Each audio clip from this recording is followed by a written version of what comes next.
본문의 말씀 신약성경 요한복음 20장 22절에서 31절의 말씀을 저와 여러분이 한 절씩 교독하고 마지막 31절은 다 같이 읽도록 하겠습니다. 말씀을 봉독합니다. 이 말씀을 하시고 그들을 향하사 숨을 내쉬며 이르시되 성령을 받으라.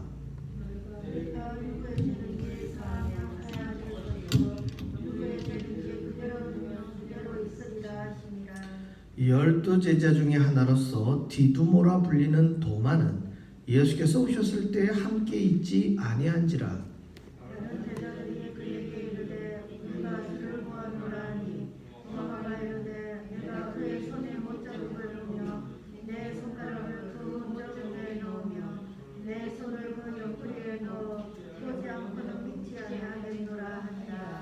여드레를 지나서 제자들이 다시 집안에 있을 때에 도마도 함께 있고 문들이 닫혔는데 예수께서 오사 가운데 서서 이르시되 너희에게 평강이 있을지어다 하시고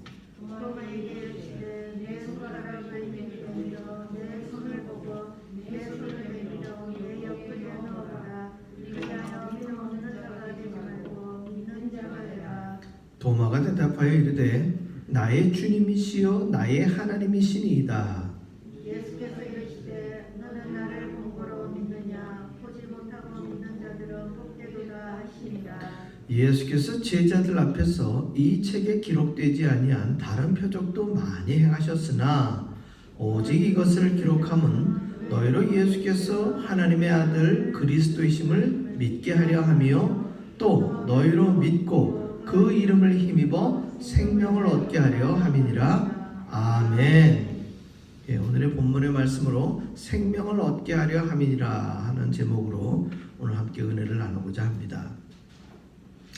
우리가 지난 주일 22절과 23절의 말씀이 우리 성령을 받으라 라는 제목의 말씀과 같은 본문으로 속해 있었는데요. 중요한 내용이 한 가지 더 있기 때문에 오늘 이 본문의 말씀을 함께 또 공유하면서 말씀을 전합니다. 22절에 나와 있는 굉장히 중요한 말씀이 있어요. 그게 뭐냐면 그들을 향하사 숨을 내쉬며 이르시되 성령을 받으라 라고 되어져 있어요. 우리가 이 말씀을 볼 때에 우리가 이렇게 머릿속에 떠올리는 장면, 우리에게 있는 성경에 있는 장면에서 이와 유사한 장면이 있었죠. 어디에 나타나느냐? 바로 창세기 2장 7절의 말씀이에요. 우리 말씀을 한번 띄워주시면 우리 한번 읽어볼까요? 시작. 여호와 하나님이 땅의 흙으로 사람을 지으시고 생기를 그 코에 불어넣으시니 사람이 생명이 되니라. 하나님께서 처음 이 땅의 모든 피조물들을 창조하신 후에 맨 마지막에 사람을 창조하시죠. 다른 창조물들은 오로지 말씀으로만 창조하시는데 하나님이 사람을 만드실 때는 흙으로 빚으셨어요. 그 형상이 누구의 형상이었느냐? 하나님의 형상이에요. 그래서 우리 사람들에게는 누구의 형상이 있다? 하나님의 형상이 있어요. 그런데 이 형상만 만들었으면 속칭 우리 아이들이 갖고 노는 인형이 되는 거예요. 인형. 인형과 사람과의 차이는 뭐예요? 이 생명이 있느냐 없느냐죠. 생긴 거는 똑같이 사람하고 만들었지만 인형은 그 안에 생명이 없다는 것이죠. 그런데 하나님은 그 흙으로 빚은 사람의 모양에 오늘 창세기의 말씀을 보게 되면 생기를 그 코에 불어넣으시니 라고 되어 있어요. 날숨으로 하고 그랬을 때에 이 히브리어 루아흐 하나님의 생기를 그 코에 불어넣으실 때 사람은 비로소 뭐가 됐느냐? 생명이 있는 영적인 존재가 됐다는 것이죠. 오늘 이 생명 있는 영적인 존재가 되어졌는데 첫사람 아담이 하나님의 말씀을 불순종함으로 말미암아 이 영적인 존재가 죄가 이 안에 들어오게 된 것이죠. 예수님은 십자가에서 이 죽음의 권세를 완전히 깨뜨리시고 죄로 인하여 죽을 수밖에 없는 제한된 존재를 어떻게 하셨어요? 죄의 사슬을 끊음으로 말미암아 그 이후에 나타나는 죽음의 제한적인 부분까지도 완전히 제거하신 거예요. 그래서 예수님의 십자가의 죽으심은 단순히 죽으심의 문제로 끝난 것이 아니라 부활하심으로 말미암아 잠자는 자들의 첫 열매가 되셨다.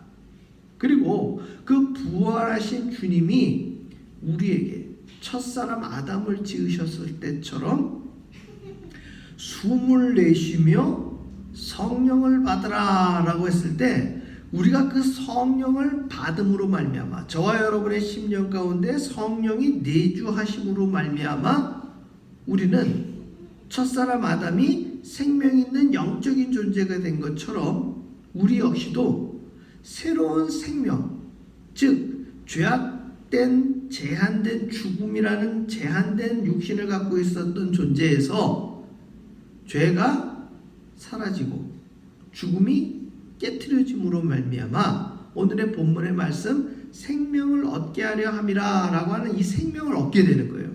그랬을 때 우리가 또 한 가지 중요한 건 이 땅에 육신의 삶을 살고 있는 사람들은 죽음이라는 죽음이라는 제한점을 벗어날 수는 없어요. 그러나 부활하신 우리 주님이 다시 오시겠노라고 약속을 하셨어요. 즉 재림의 주요 심판의 주로 우리 가운데 약속하신 주님이 궁극적으로 이 땅에 다시 오실 때 예수님을 믿고 이 땅의 생을 마감한 존재들은 예수님이 오실 때 어떻게 해요?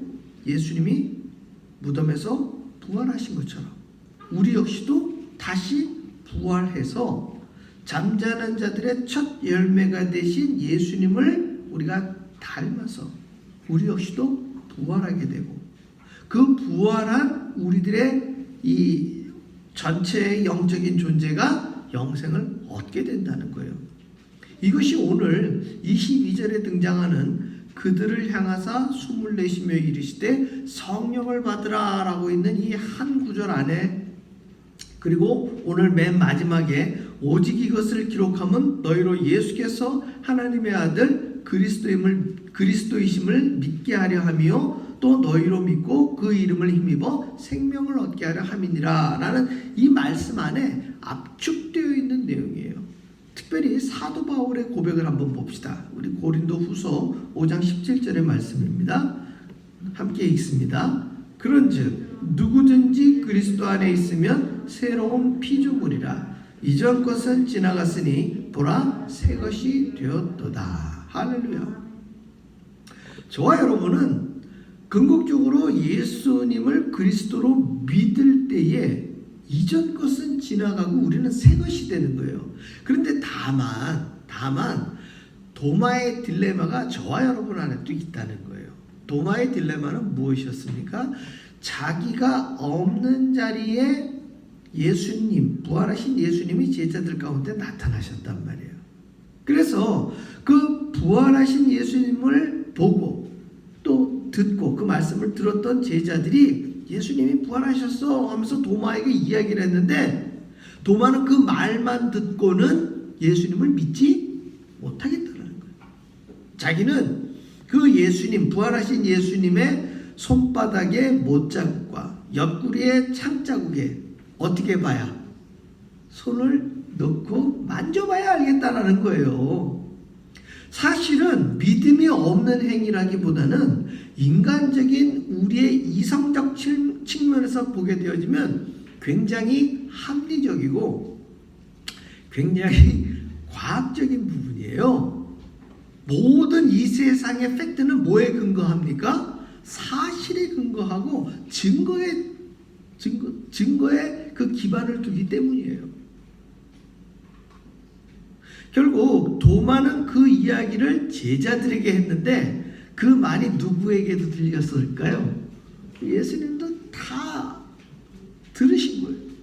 그래서 오늘 본문에 보면은 26절에 여드레를 지나서 이 여드레는요, 유대인들에게 있어서 이 8이라는 개념은 여러 가지 의미가 있어요. 난지 8일 만에 할례를 행하게 되어져 있고요. 8일이라는 숫자는 어찌되었건 간에 한 번의 안식일이 그 안에 들어있어요. 오늘날 역시도 마찬가지죠. 저와 여러분의 8일이라는 숫자는 우리가 뭐가 한 번은 지나가게 되어 있어요? 주일은 섬기게 되어져 있어요.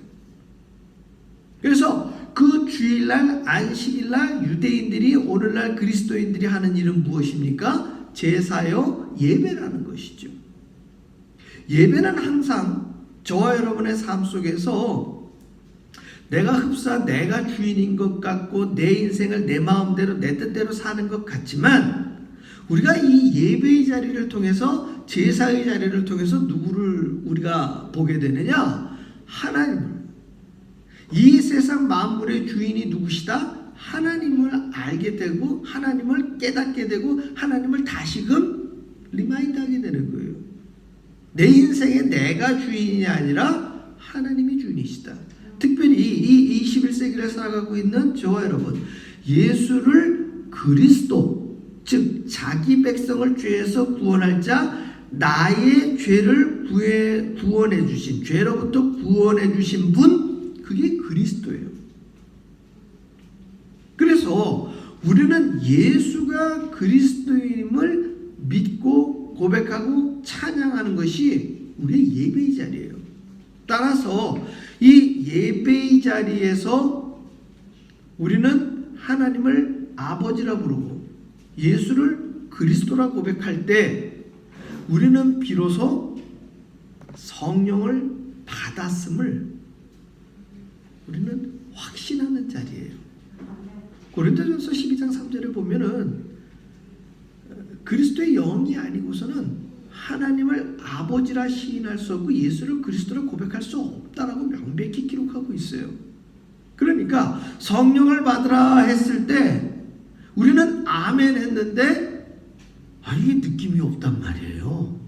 그러니까 도마처럼 성령을 받은 것을 우리가 확인하기 위해서 이게 넣어보고 싶단 말이에요. 자, 놀라운 일은 여드레가 지나가지고 오늘 본문의 말씀에 보게 되면 제자들이 다시 집안에 있을 때에, 자, 다시 집안에 모여서 뭐 하고 있었을까요? 그게 예배드리는 자리예요. 기도하는 자리고 예배드리는 자리예요. 초대교회 공동체 사람들이. 그래서 도마도 함께 있고 성경을 자세히 보면 문들이 닫혔는데 이 얘기는 뭐예요? 예수님이 문 열고 들어오시는 분이 아니었다는 것이죠.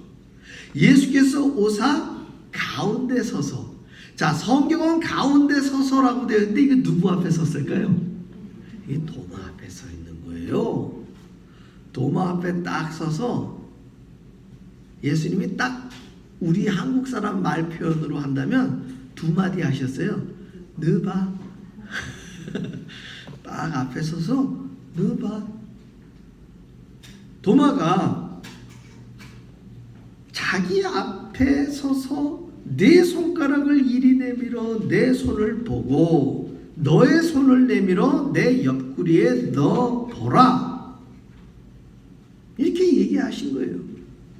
그런데 그 뒤에 나오는 말이 믿음 없는 자가 되지 말고 믿는 자가 되라는 거예요. 이거는 너 보고 나서 확신하라고 하는 이야기가 아니에요.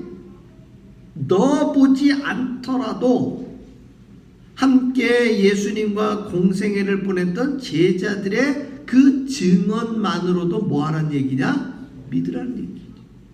그 증언만으로도. 그 증언만으로도 믿음을 갖게 되었을 때에 지난주 23절 말씀드렸죠. 누구의 죄든지 사하면 사하여질 것이요. 복음의 증거를 믿음으로 말미암아 예수님이 십자가에서 사망 권세를 깨뜨리시고 죄악의 권세를 깨뜨리신 이 모든 능력이 복음을 들음으로 믿을 때에 모든 사람에게 나타난다는 거예요. 그걸 믿지 않으면 어떻게 된다? 죄가 그대로 있다는 것이죠. 이 놀라운 사건이 가장 작게는 도마에게, 그리고 가장 크게는 이 세상 모든 사람들에게, 그리고 그 복음의 능력이 오늘도 유효하기 때문에 저와 여러분이 오늘 이 예배의 자리에서 예배드릴 수 있는 능력이 바로 이 제자들의 복음의 증거에서 나타나는 거예요. 그래서 우리는 성령을 믿음으로 받는 것이고, 우리는 그 믿음으로 받은 것을 그대로 보지 않고도 우리는 믿는 거예요. 할렐루야. 그 복음을 믿음으로 말미암아 저와 여러분에게는 뭐가 있다? 생명을 얻게 되었다는 것이죠. 사랑하는 성도 여러분, 오늘 도마는 이 예수님을 만나보고 예수님의 그 말씀을 들은 다음에 28절에 이렇게 고백합니다. 나의 주님이시요 나의 하나님이시니이다. 나의 주님이시요 나의 하나님이십니다. 이것이 바로 사람의 몸으로 이 땅에 오신 예수님이시지만 그분이 곧 누구시다? 그분이 이 세상 모든 천지 만물을 창조하신 하나님이시다라는 것을 고백하는 것이고, 예수님이 성령을 받으라 라고 숨을 내쉬며 말씀하셨을 때에 그 예수님이 누구셔요? 첫사람을 아담을 창조하시고 그 코에 생기를 불어넣어 주신 하나님이심을 성경은 증거하고 있는 거예요. 오늘날 저와 여러분이 눈으로 보고 예수님의 말씀을 직접 들었던 제자들보다 우리가 더 한층 하나님 앞에 칭찬받을 수 있는 조건은 무엇입니까? 29절에 나와 있죠. 예수께서 이르시되 너는 나를 본고로 믿느냐? 보지 못하고 믿는 자들은 복되도다. 할렐루야. 저 여러분들은 보지 못하고 믿었기 때문에 훨씬 더 복된 자리, 예수님께 칭찬받는 자리, 하나님의 복을 누리는 자리에 우리는 살아가고 있습니다. 복음의 핵심은 굉장한 능력이 있지만 복음 자체는 굉장히 단순하다는 것이죠. 예수님을 믿고 그분이 숨을 내쉬며 말씀하신 그 성령을 받을 때 이전 것은 지나갔으니 보라 새 것이 된 것이고, 우리가 새 옷을 입고 새 단장을 해서 새 것이 된 것이 아니라 저와 여러분 안에 성령님이 내주에 계심을 믿었을 때 우리는 그 성령님의 능력으로 말미암아 하나님을 아버지라 부르고 예수를 그리스도라 고백할 수 있고, 그 예수 그리스도의 이름에 힘입어 우리가 하나님 아버지께 기도할 때 우리의 모든 죄악과 우리의 모든 이 땅의 삶의 제한적인 이 사슬들이 다 어떻게 되는 거예요? 깨뜨려지고 부서지고 사라지고, 우리에겐 다시 오실 예수님에 대한 기대와 그분이 오실 때 영생을 누릴 수 있는 거룩한 하나님의 자녀의 권세를 우리는 이 땅 가운데 누리며 살아가기만 하면 된다는 것입니다. 생명. 많은 믿지 않는 사람들이 그렇게 이야기합니다. 먹고 살기 힘들다고. 우리는 먹고 살기 위해서 이 땅의 삶을 사는 사람이 아닙니다. 우리에게 주어진 삶이라는 것은 복음을 증거함으로 말미암아 모든 사람들의 죄악을 깨뜨릴 권세를 전파할 능력이 있는 삶이요, 그것을 믿고 확신함으로 말미암아 저와 여러분이 오늘 발을 딛고 사는 이 땅 가운데 나의 생명의 주권자요, 나의 생명의 주관자요, 나의 생명의 근원 되시는 예수 그리스도를 증거하는 삶이 될 때에 우리는 온전하게 저와 여러분의 이 생명의 정체성이 어디에게 누구에게 있는지 분명하게 확신하는 삶이 되기를 소망합니다. 생명을 얻은 이 삶을 누리는 저와 여러분의 삶이 되시기를 주의 이름으로 축원합니다. 기도하겠습니다.